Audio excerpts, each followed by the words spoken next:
Thousands of years ago, on this planet we call Earth, our planet was visited by various groups of extraterrestrial humanoid beings. These extraterrestrial humanoid beings had to leave their planet and seek refuge here on Earth because their home planet had been destroyed by evil. When these extraterrestrial humanoid beings arrived on Earth, they chose to take residence inside the center of the Earth because the surface of the Earth was inhabited by human beings. At this point in time in Earth's history, the human beings who lived on the surface of the Earth were all of one tribe, the Ebonoid tribe. Since they live inside the Earth, these extraterrestrial beings have now become interterrestrial beings. The center of the Earth where these interterrestrial beings reside also contains an inner sun. The inner Earth has been called by a variety of names by cultures around the world, including Shambhala by Buddhists, Agartha by Tibetans, the Aminta by the ancient Egyptians, and in modern times, the concept of the inner Earth has given rise to what is called the hollow Earth theory. Unbeknownst to many human beings, the activities of these beings which reside inside the Earth has affected the course of human history and human development. The first and most noble of the beings which resides inside the Earth is called the Shayak. Compared to human beings, the Shayak would be considered geniuses with exceptional intelligence and telepathic and telekinetic abilities. The Shayak have a dark brown skin complexion. They are between 5 feet to 7 feet tall, and their heads, brains, and cranial capacity is much wider and larger than the average human. The Shayak come to the Earth's surface occasionally to teach and to trade with certain tribes of human beings. The teachings of the Shayak are so profound that when they come to the Earth's surface to teach, they are often called deities, gods, priests, prophets, messengers, and seers. Because of this fact, the Shayak have strict laws which limit the interaction of Shayak tribal members' contact with the humans on the surface. The Shayak commonly interact and have mixed in with the surface world humans called the Danakil or Danakil, also known as the Afar people, in present-day Eritrea, Djibouti, Ethiopia, and Somalia. The chief of the Shayak is named King Fukur, and his daughter is named Princess Radia, and 2 of his brothers are named Amo and Yishuk, who has always been jealous of his brother King Fukur. King Fukur's brother Amo had fallen in love with a surface-dwelling human female, and he would sneak to the surface world to visit her, and would also pass himself off to the surface-dwelling humans as a psychic and a magician. For these acts, Amo was exiled to live on the surface, 20 miles outside of the present-day city of Mecca in Saudi Arabia. As long as the people in the inner Earth spent most of their life in the inner Earth, then they will not die, however. To be exiled to the surface world means a person from inner Earth will eventually die like the mortals on the surface. In the caverns adjacent to the Shayak resides another group of nobles called the sinine. The sinine are also highly intelligent, but also have a fighting spirit. The sinine are between 5 feet to 7 feet tall and have a variety of complexions from yellow to brown, and they are hairless and are most noted for their cone-shaped heads. The sinine commonly interact and have mixed with surface world humans, including the ancient Egyptians, the Olmecs in present-day Central America, the Mangatug people in the African Congo, and the Paracas people in Peru. The chief of the sinine is named King Lamsa, and his daughter is named Princess Lucina, and his son is named Prince Atif. One of the wretched group of beings which resides inside the Earth is called the salmon. The salmon are grotesquely obese, pale, with long elephant-like noses, and are very negative and aggressive. The salmon were actually the manifested evil grafted out of the sinine on their home world prior to these beings arriving on Earth. Since the salmon were grafted out of the sinine, it is the responsibility of the sinine to police and keep in check the evil activities of the salmon. It is said that an American named Richard Sharpshaver encountered the sinine and called them the Turos, meaning interrogative robot, and he also encountered the salmon and called them Duros, meaning detrimental robot. One day, the wretched salmon raided and invaded the village of the Shayak, stealing food and terrorizing the Shayak family. When King Fulker found out about this invasion by the salmon, he sent a telepathic message to King Lamsa stating that the sinine has neglected their responsibility to keep the salmon in check because the salmon were currently raiding and invading the village of the Shayak. Upon receiving the telepathic message from King Fulker, King Lamsa went with his brethren to the caverns of the Shayak to stop the invasion by the salmon and to drive the salmon back to whence they came. After driving the salmon away from the lands of the Shayak, King Lamsa apologized to King Fulker, but tension remained between the Shayak and the sinine for some time after the incident. In order to make peace between the Shayak and the sinine, King Lamsa offered his daughter Princess Lassana to be a wife of King Fulker. King Fulker accepted the peace offering from King Lamsa, and in turn offered his daughter Princess Radia to be the wife of King Lamsa's son Prince Atif, as was the custom, and there was peace in the land for some time between the two tribes of the Shayak and the Sinai. However, King Lamsa's daughter Princess Lassana was angered and outraged because she did not want her father to give her away to be the wife of the Shayak King Fulker. Princess Lassana felt like an outcast and out of place living amongst the Shayak people, and she did not like living by the strict laws of the Shayak people.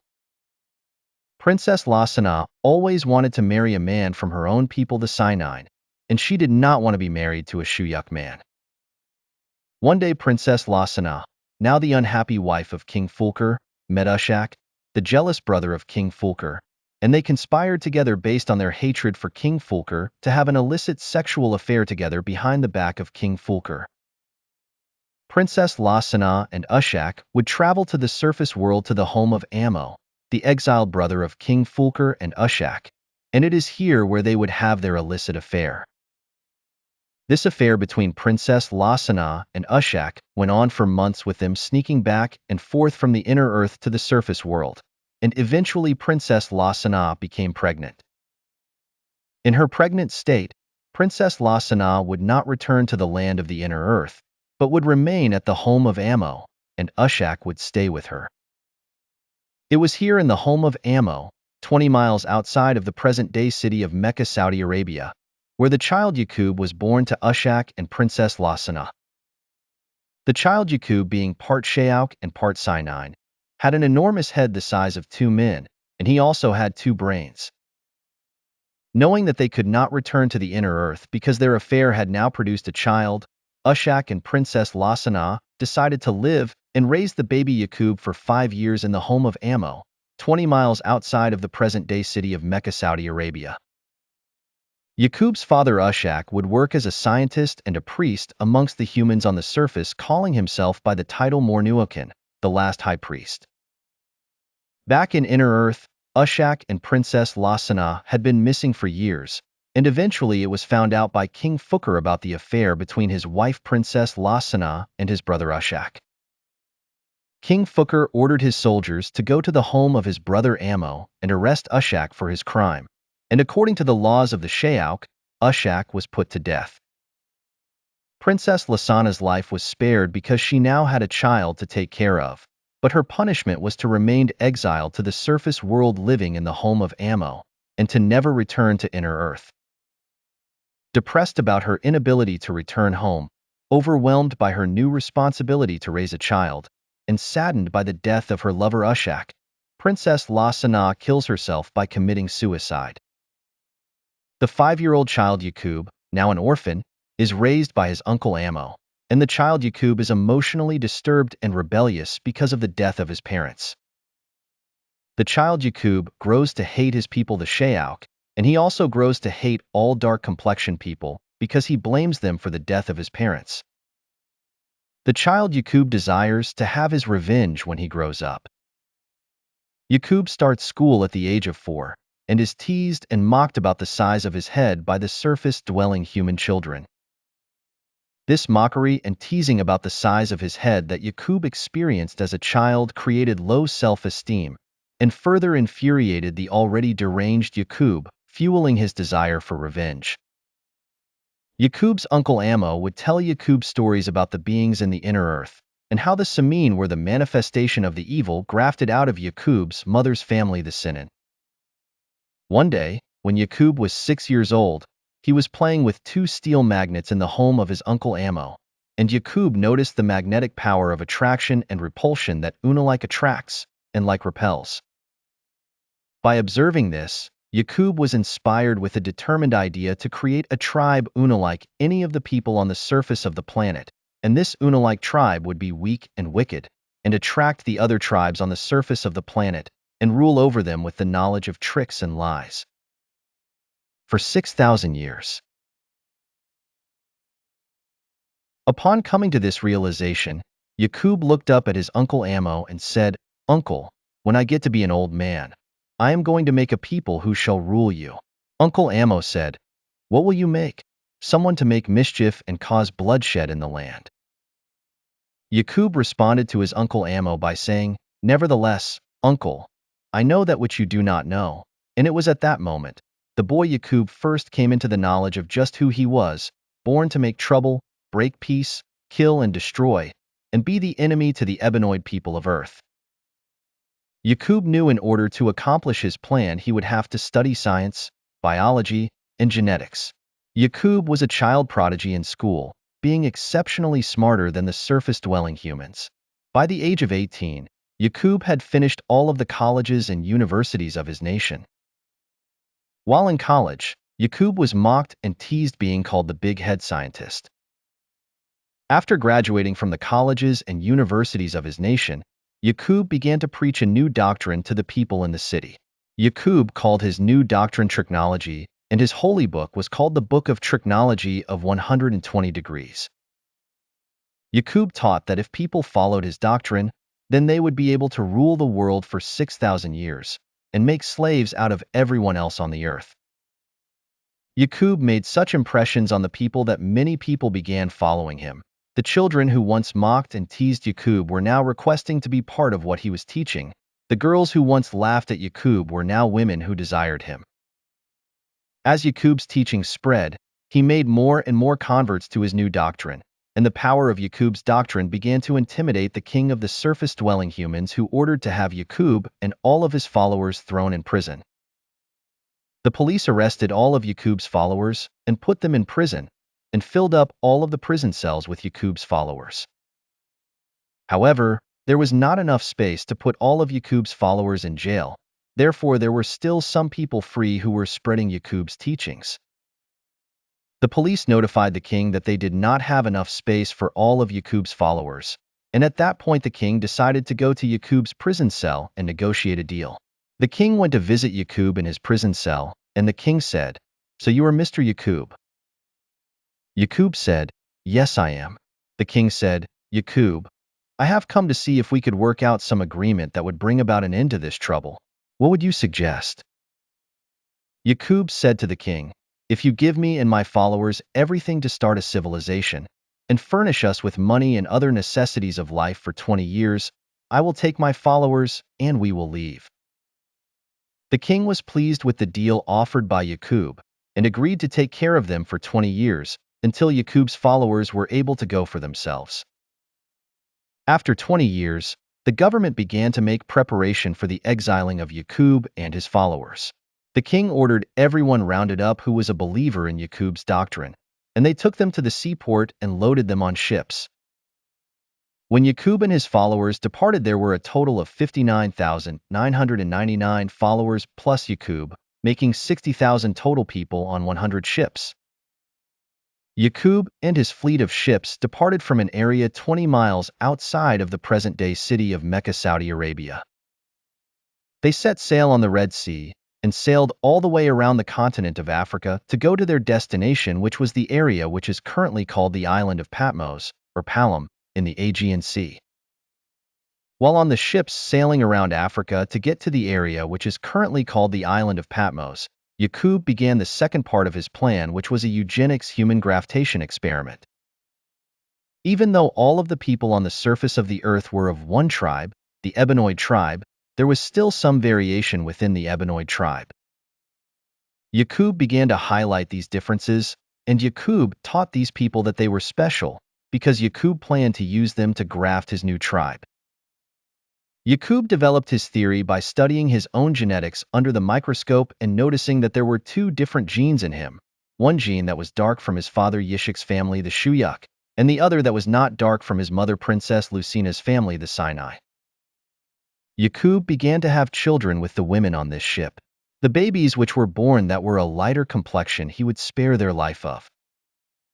The babies which were born which were of a darker complexion, Yacub would have thrown overboard into the ocean. 95% of his followers lost their loyalty to Yacub and abandoned his mission and jumped ship. As Yacub's fleet of ships sailed around Africa, people who lost loyalty to his mission would jump ship into the areas which are now Egypt, Sudan, Ethiopia, Kenya, Djibouti, Somalia, Mozambique, Namibia, Senegal, Morocco, and Tunisia. 10% of the original 60,000 of Yacub's followers betrayed Yacub and jumped ship. 85% of the original 60,000 of Yacub's followers jumped ship because they were confused why he would do such a horrible thing. Leaving only 5% of the original 60,000 of Yacub's followers who actually made it to their destination of the island of Patmos in the Aegean Sea. As king on his island, Yacub set up birth control and Planned Parenthood laws which would contribute to his plan of negative eugenics and genocide to breed his albinoid tribe. Yacub made it a law that only the lighter complexion people could have children. People with darker complexions were put to death. When children were born, nurses were ordered to have the babies killed by pricking the brains with a sharp needle as soon as the child's head was out of the mother. Lighter babies were allowed to live. Yacub's aim was to kill and destroy the Ebenoid nation. Yacub would have the dead bodies of the darker babies fed to wild beasts, and if they could not find a wild beast to feed the bodies to, they would take the dead bodies of the babies to a cremator to be burned. This is the level of intense hatred Yacub had in his heart. This process went on for years on Yacub's island as Yacub trained his sons and grandsons to carry on his work after he died. Yacub died at the age of 150 years old from a brain tumor. As the father of technology, Yacub taught his people a doctrine which would enable them to rule the world for 6,000 years. Yacub also taught his people that God is a spirit and a spook and not a man, and Yacub was the founder of the doctrine that like attracts and like repels. After 200 years on Yacub's island, all of the darker babies had been done away with, and all babies were born of a new tribe called the Rubdoid tribe. After another 200 years, all babies were born of an even newer tribe called the Citrinoid tribe.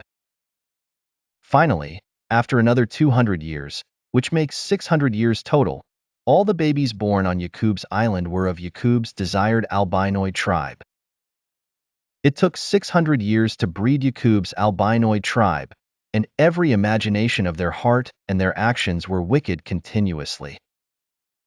The evilness of the albinoids not only affected themselves, but also affected the other peoples of the world. Yacub's albinoids returned to the city where they were exiled from. Once back in the city, it took only 6 months for Yacub's albinoids to cause chaos and war amongst the Ebenoid people. The king of the Ebenoid people realized that it was Yacub's albinoids who were causing all the trouble, and the king made a decree to drive Yacub's evil albinoids from amongst them. The king rounded up all of Yacub's albinoids and stripped them of their clothing, and put an apron on them to hide their nakedness, and sent his army with them across the desert to cross the burning sands into the place which is modern-day Europe. Yacub's albinoids were roped into the mountains and caves, and the king's army would patrol the area to make sure Yacub's albinoids stayed in the mountains and caves for 2,000 years to ensure that these people are kept away from the Ebenoid people. During this 2,000-year period living in the mountains and caves without anything to start civilization, Yacub's albinoids became shameless and lost all sense of shame and started going nude. In the winter, they wore animal skins for clothes and grew hair all over their bodies and faces like all the other wild animals. Yacub's albinoids tamed the wolves and dogs to live in the caves with them, and after some time the dog held a high place among their family, becoming their best friend. After 2,000 years of living in the caves, the wickedness of Yacub's albinoids was observed, and an Ebenoid man named Masha was sent to civilize them. Masha let Yacub's albinoids out of the caves. However, once out of the caves, Yacub's albinoids killed Masha. Free from the caves, Yacub's albinoids went on a rampage throughout the earth, conquering and subjecting the Ebenoid people, pitting one against the other using the idea of divide and conquer. Yacub's albinoids began to execute Yacub's plan for them to rule the world for 6,000 years. A man named Mahamdu attempted to teach Yacub's albinoids to convince them to end their devilishment. However, this was still 1,400 years before the end of Yacub's albinoids' 6,000-year period of dominion over the earth. And so, Yacub's albinoids ruled the earth for 6,000 years, spreading their devilishment, evil, pain, suffering, and oppression to the Ebenoid people of the earth as designed by the big-head scientist Yacub.